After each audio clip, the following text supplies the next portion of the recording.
नमस्कार मित्रांनो, आज आपण बघणार आहोत पूजेचा नारळ खराब निघणे.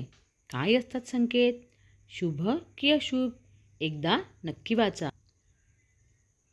मित्रांनो, हिंदू धर्मात नारळाशिवाय कोणतीही पूजा पूर्ण होत नाही. नारळाला शुभ फळ मानले जाते आणि प्रत्येक शुभ कार्यात नारळाचा वापर केला जातो. नारळाला देवी लक्ष्मीचेही प्रतीक मानतात.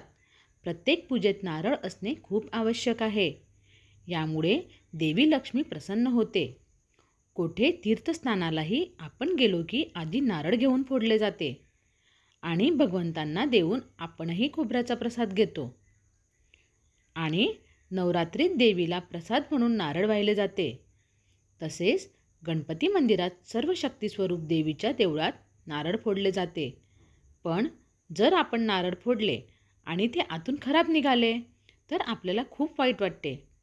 आपल्या मनात असे येते की देवी देवता आपल्यावर नाराज झाले आहेत. म्हणूनच नारळ खराब निघाले.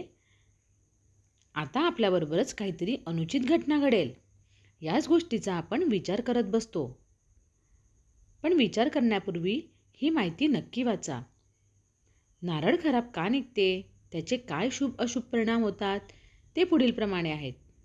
जर तुमचे पूजेचे नारळ खराब निघाले तर याचा अर्थ असा नाही की तुमच्याबरोबर काहीतरी अशुभ होणार आहे किंवा काहीतरी वाईट घटना घडेल. तुमचे पूजेचे नारळ खराब निघाले तर याचा अर्थ काहीतरी शुभ घडेल. मित्रांनो, पूजेचे नारळ खराब निघणे शुभ असते असे सांगितले जाते की याद्वारे देव आपल्याला काहीतरी संकेत देत असतात. आज मी तुम्हाला नारळाच्या या संकेताविषयी माहिती देणार आहे. जेव्हा आपल्याला या गोष्टीबद्दल काही माहिती नसते तेव्हा आपण त्याबद्दल काहीतरी भ्रम निर्माण करतो. अशा छोट्या छोट्या गोष्टी आपल्या जीवनात खूप मोठा प्रभाव पडतात. जेव्हा पूजेचे नारळ खराब निघते तेव्हा आपल्याला दुकानदाराचाही राग येतो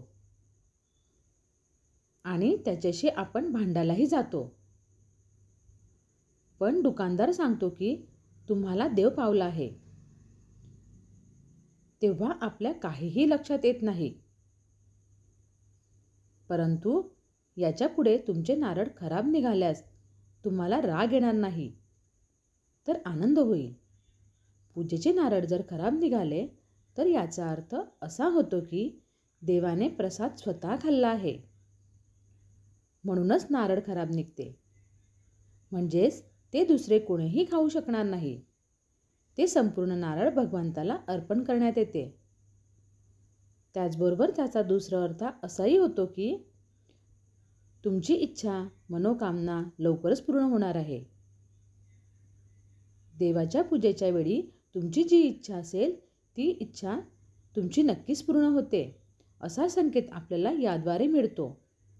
यापुढे जर तुमचे पूजेचे नारळ खराब निघाले तर तुम्ही दुःखी होऊ नका, तर उलट आनंद माना की भगवान आपल्यावर प्रसन्न झाले आहेत.